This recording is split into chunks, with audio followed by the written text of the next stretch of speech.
mais para poder fazer com que as pessoas mudem um pouco a forma com que veem a psicologia, né? Acha que psicoterapia é coisa de doido, que quem faz psicologia e por aí vai, todos os adjetivos que a gente não precisa de considerar, né?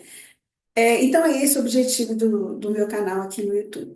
E hoje, dando prosseguimento à sequência, né, da gente contemplar a, a abordagem sistêmica nos vários nichos da psicologia, hoje nós vamos conversar um pouquinho sobre a psicoterapia infantil, ok? De base sistêmica. Então vamos lá, espero que funcione. Sempre tem essa coisa aqui.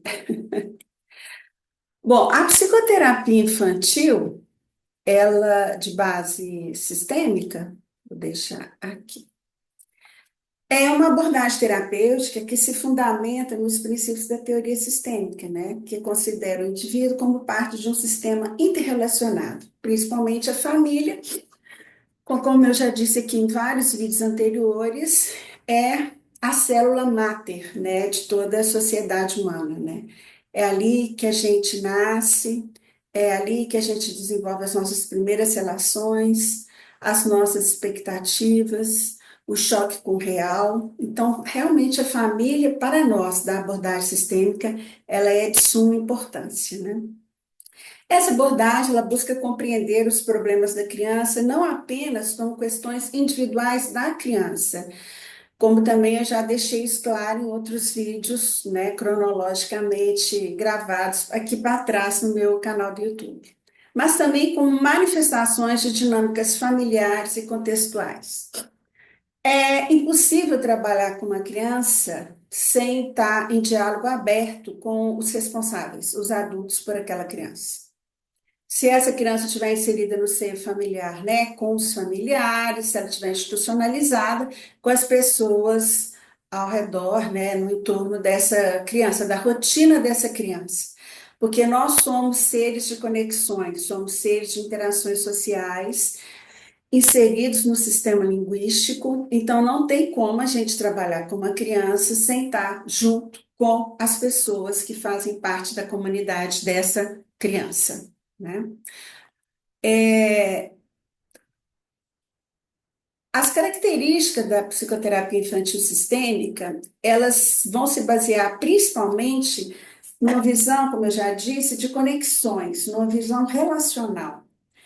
A criança ela é vista em seu contexto familiar, como eu já disse, né, escolar, social. O foco está nas interações e nos padrões de relacionamento e não apenas no comportamento individual dessa criança.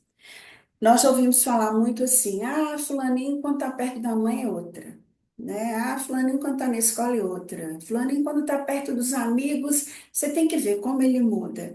Por quê, né, gente? O que que isso pode estar apontando para nós, principalmente da área da pedagogia, da psicologia, da área da saúde, que faz o acompanhamento mais de perto com essa criança, fono, físio, né? E por aí vai.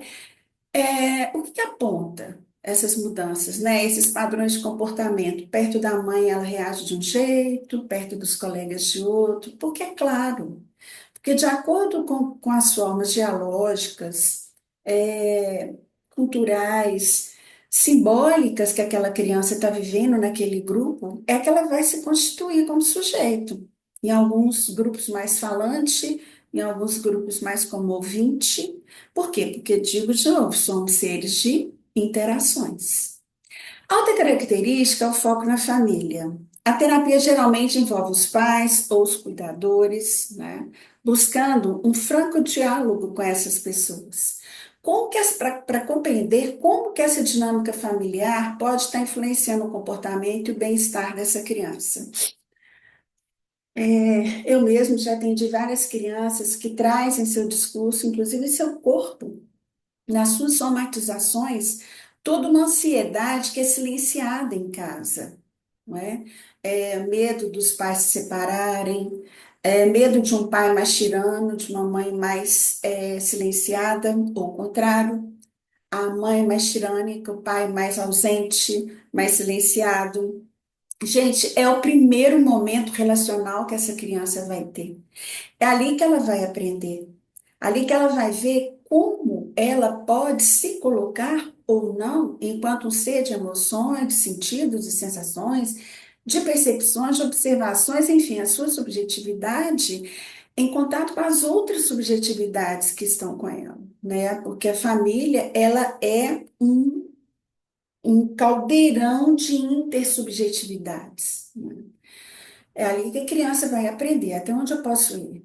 Eu devo dizer isso, eu não devo? Melhor ficar mais quieto, observar, né? Agora, quando incomoda demais, isso vai se manifestar em outros lugares que a criança convive, né? Aqui, inclusive, fica um alerta para a escola, né? Para os pais, sem querer julgar e muito menos estigmatizar, mas entender essa relação, né? Dessas subjetividades que estão em jogo. E o contexto, como já estou dizendo, é comunicacional, né? O que significa isso? Gente, a linguagem, os padrões de comunicação entre os membros desse sistema, onde a criança está inserida, eles são assim, essa linguagem, esses padrões são de principal função e importância na compreensão do modo de operar e de simbolizar de uma criança, né? E nós, como psicólogos, teríamos que trabalhar de forma a mudanças que vão alterar esse tipo de comportamento, que na maioria das vezes não está bom, ele está sendo inclusive patológico e um risco à saúde mental dessa criança, né? E os pais entram mesmo no automático e não percebem o quanto que podem estar prejudicando as formas de compreensão, percepção e elaboração da realidade do filho ou da filha. No momento em que se negam a falar do mundo atual, que se negam a colocar a criança convivendo com outras formas de cultura, né? Porque tudo é histórico, né, gente? Tudo é cultura, e cultura é simbólico. Então, assim, é uma ilusão pais acharem que podem criar a criança em uma bolha, né? Não podem, não devem. Porque a criança, ela está inserida nessa célula máter, mas essa célula máter, ela é porosa. Ela está em constante troca com uma comunidade maior, né? Que é o que a gente fala do suprassistema, né? Ou do, ou dos outros subsistemas que compõem esse suprassistema. Ela é de abordagem colaborativa, né? A forma com que a gente trabalha tem que ser em estreita colaboração com os adultos responsáveis por essa criança, né? Então, aqui a gente vê uma rede sendo construída, terapeuta, criança, família, né? Colaborando todos para encontrar soluções. A terapia é adaptada às necessidades específicas de cada criança e de cada família. Como eu já disse, a terapia de abordagem sistêmica, ela não trabalha é, para a família ou pela família, ela trabalha com a família o tempo todo. Esse pai, essa mãe, que está compondo a sua história até aquele momento em que procurou o terapeuta, ele tem história para contar, ele tem a autoria de sua vida. Então, não é como chegar lá no consultório como uma tábua rasa, né? Chegar no lugar onde que o terapeuta atende, em qualquer, né? Pode ser em qualquer lugar que ele vai atender, considerando que esse pai e essa mãe não têm uma história pregressa. Ele e ela também têm as suas formas de composição da sua história, né? Como que eles deram conta desse próprio pai, dessa própria mãe, das relações com os irmãos, o que que ficou de valor para eles, e tanto pai quanto mãe. E o que que é importante para eles, né, na criação dos seus filhos, na educação dos seus filhos, passar para essas crianças, para esses jovens. Então, o psicólogo ele tem que estar atento a isso. Por isso que tem que ser uma abordagem colaborativa, porque sem a presença radical, total, de raiz ali no momento da terapia, não tem como andar, não tem como avançar, não é? Bom, e a perspectiva sistêmica, como eu já disse, que os problemas individuais da criança, sejam eles, né, ansiedade, agressividade, dificuldades escolares, deverão ser entendidos como resposta ao sistema no qual ela está inserida. As intervenções que a gente usa, elas têm que ser necessariamente práticas e lúdicas. porque eu gosto muito de lembrar, gente, e tem até vídeo meu aqui no meu canal, do que os três grandes da infância pontuam: Piaget, Vygotsky e Vallon. Inclusive, fica a dica aqui de vocês assistirem essas aulas que estão aí no meu canal sobre esses três grandes teóricos da infância, né? Principalmente o Vallon, ele vai dizer que sem afetividade, no sentido de me afetar e afetar o outro, não existe relacionamento humano, né? A gente está sendo afetado o tempo todo, principalmente a criança, naqueles vários estágios do desenvolvimento que ela vai passando, né? Lá do início, quando é só um organismo, nem se constituiu como um corpo, né? Porque corpo a gente vai construindo na borda do corpo do outro, né? Lindo isso que o Valon diz, né? Passando pelo Piaget, quando ele fala das fases do desenvolvimento cognitivo de uma criança. Não adianta nada o psicólogo tentar querer atender uma criança se ele não compreende em que estágio cognitivo que aquela criança se encontra, porque ele pode estar dizendo de um vocabulário, ele pode estar fazendo uso de palavras que a criança ainda não está no concreto, ela não está no abstrato, ela não chegou, principalmente o X como incógnita, né? Vocês se lembram dos estágios que o Piaget dizia, né, gente? Sensório motor, que tudo no início no bebê até os 2 anos é sensorial, tem que passar pelos 5 sentidos, né? O movimento. Aí depois dos 2 anos ele vai entrar no pré-operatório, né? Primeiro o simbólico, que vem a linguagem, a aquisição da linguagem, depois o intuitivo, que ele tem hipóteses não comprovadas para explicar a realidade. Depois, lá para os 7 anos, né, ele entra no operatório concreto, onde que X é letra, e as coisas têm que ser comprovadas, né? A gente brinca aqui em Minas que é o São Tomé, né? Que tem que comprovar para acreditar. E, por fim, na adolescência, puberdade, ele entra no operatório abstrato, que ele já consegue formalizar as operações. Então, imagine um psicólogo atendendo uma criança que esteja com 4 anos, usando de uma linguagem, de um vocabulário, pedindo que a criança abstraia coisas que ela não vai conseguir.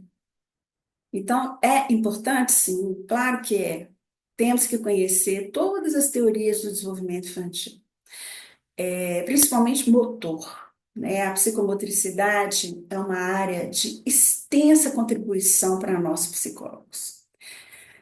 Principalmente no momento em que a gente monta, planeja, coordena as atividades lúdicas que a gente vai fazer com a criança em cada momento que ela se encontra.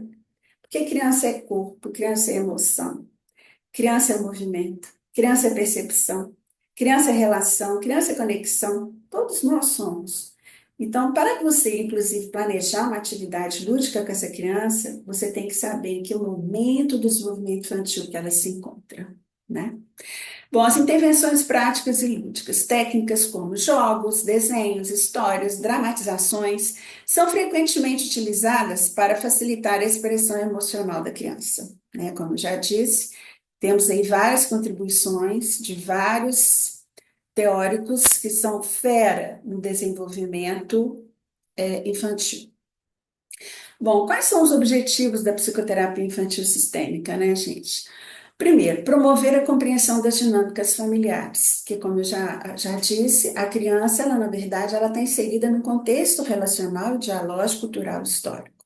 Então, você tem que compreender como que a criança está lendo o mundo, como que ela está construindo a sua realidade. Isso só vai ser possível compreendendo a dinâmica familiar, né? Ou o lugar que a criança está institucionalizada, em casos de crianças institucionalizadas, né? Em lares adotivos, em casas de adoção. Com isso, como que a gente, qual que é a ação desse objetivo?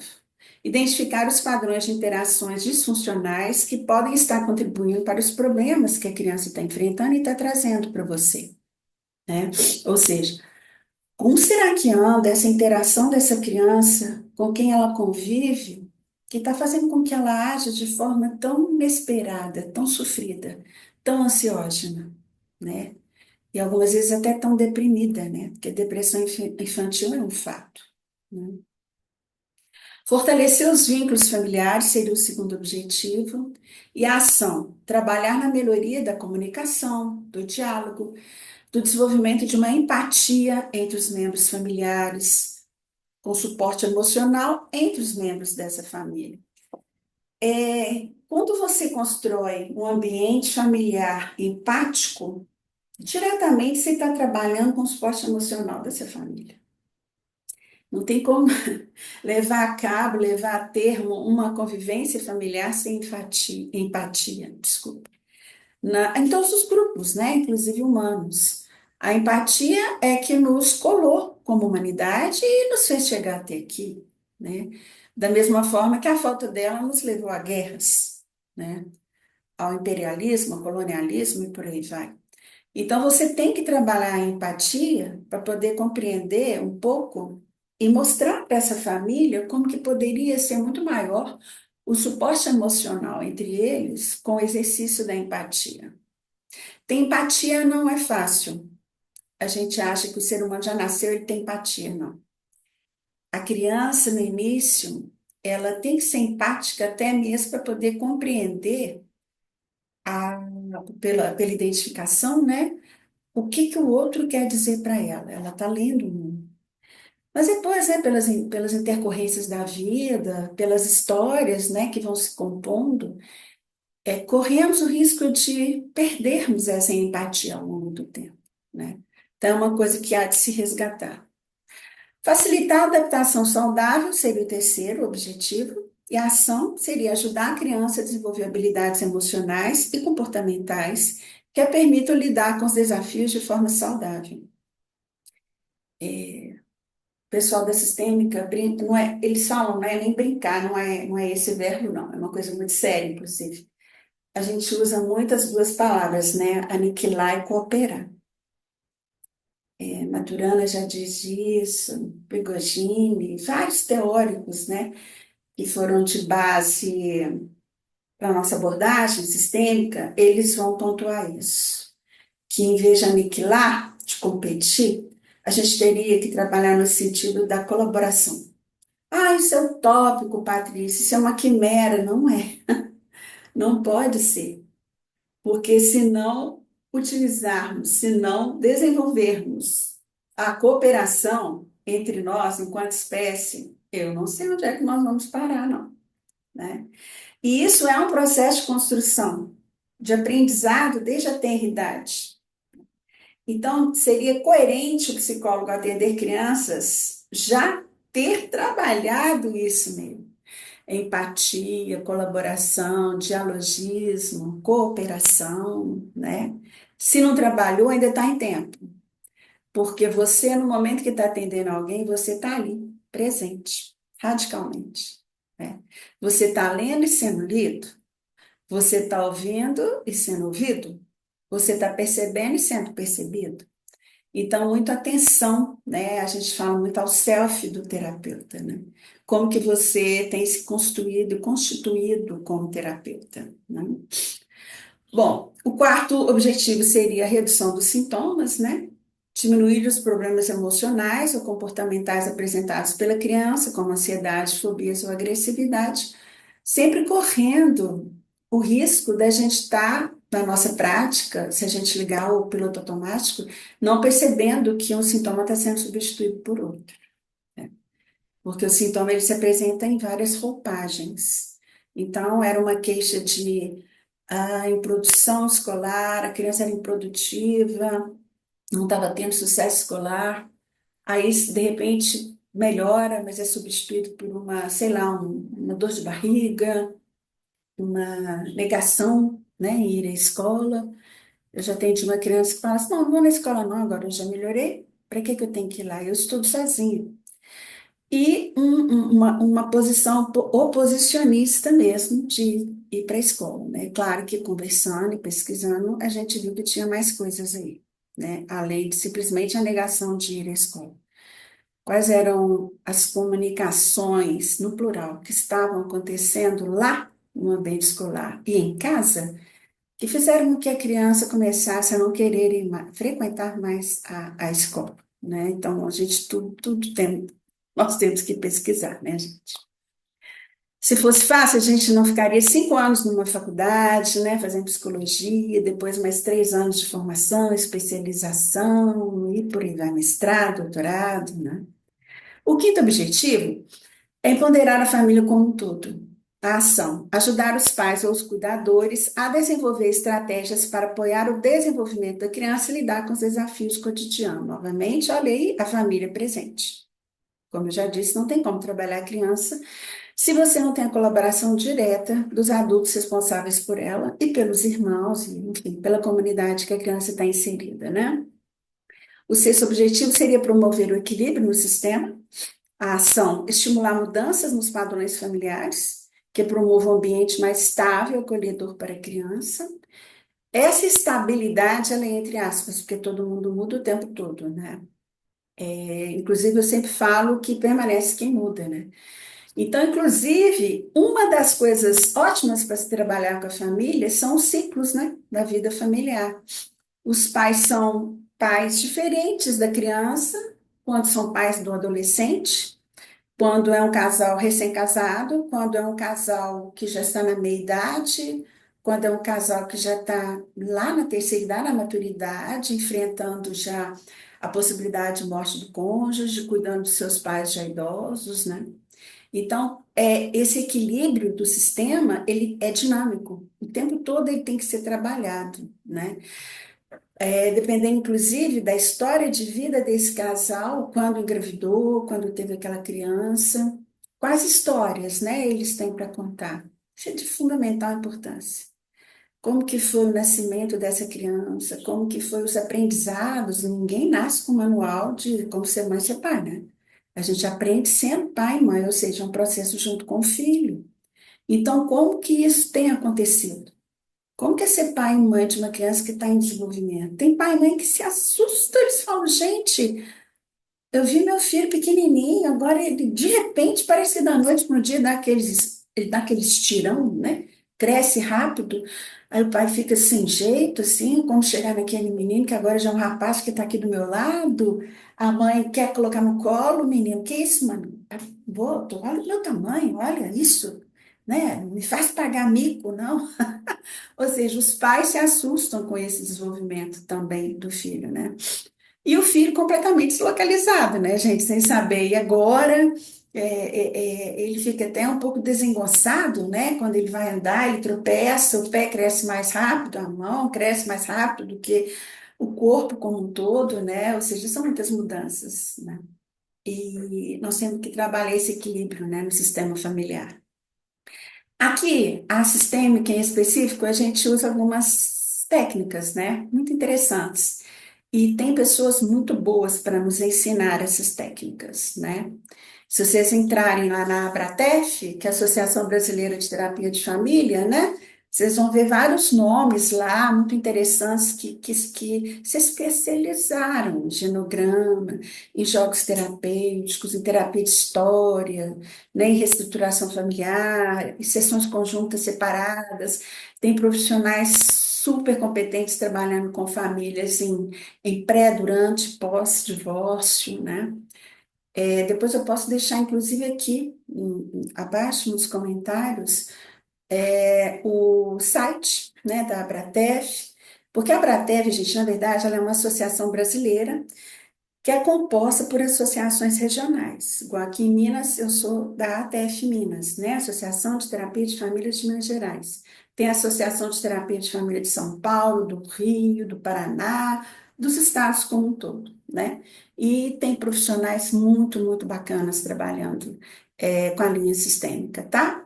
Bom, então o genograma é uma ferramenta que mapeia as relações familiares e suas interações, né? Eu não vou entrar aqui em detalhes, porque é uma técnica bastante elaborada, que a gente tem, inclusive tem que fazer curso, né, de genograma, para você poder aplicar essa técnica no atendimento familiar.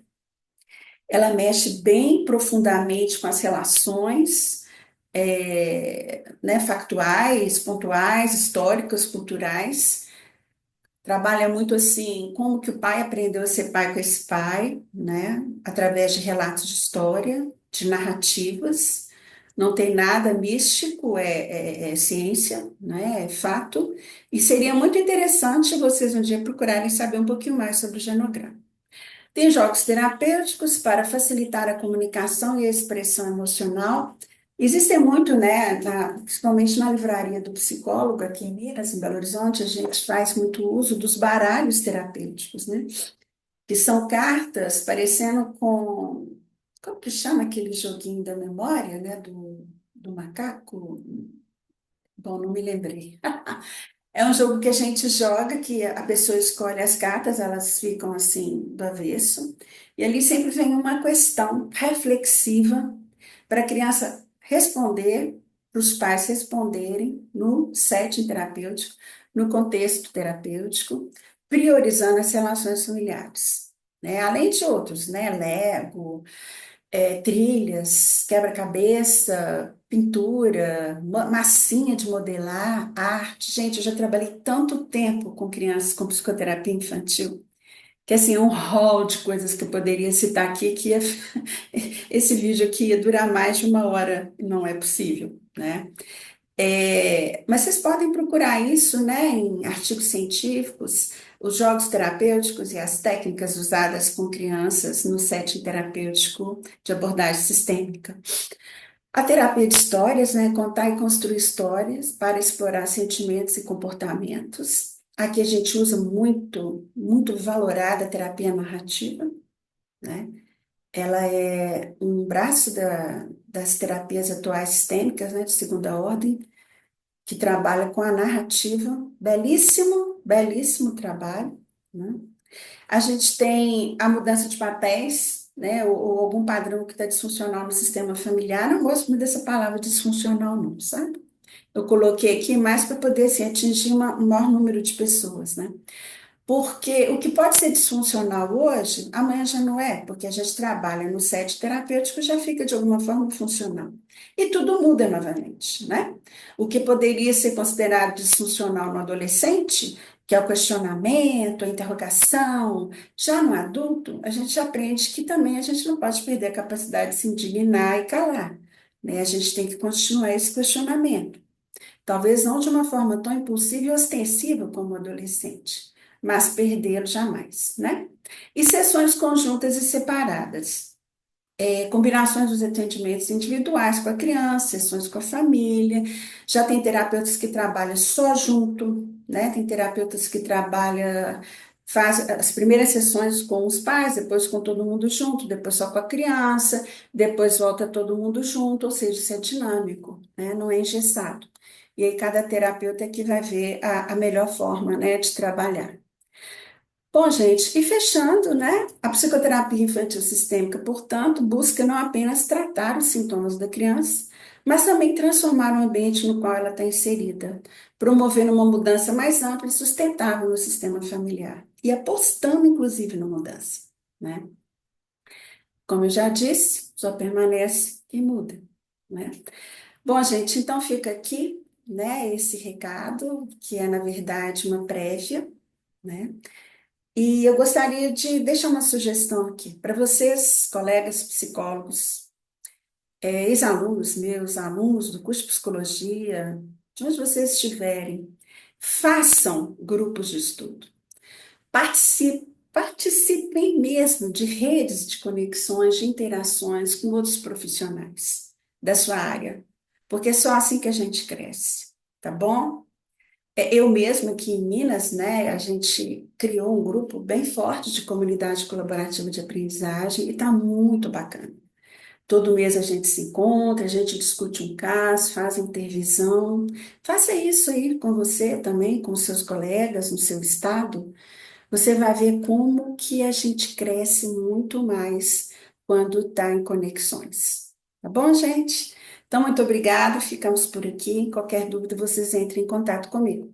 Deixarei meu e-mail aqui embaixo nos comentários, caso vocês queiram conversar comigo. E também o meu Instagram profissional, ok? Então, muito obrigada. Um abraço para todo mundo.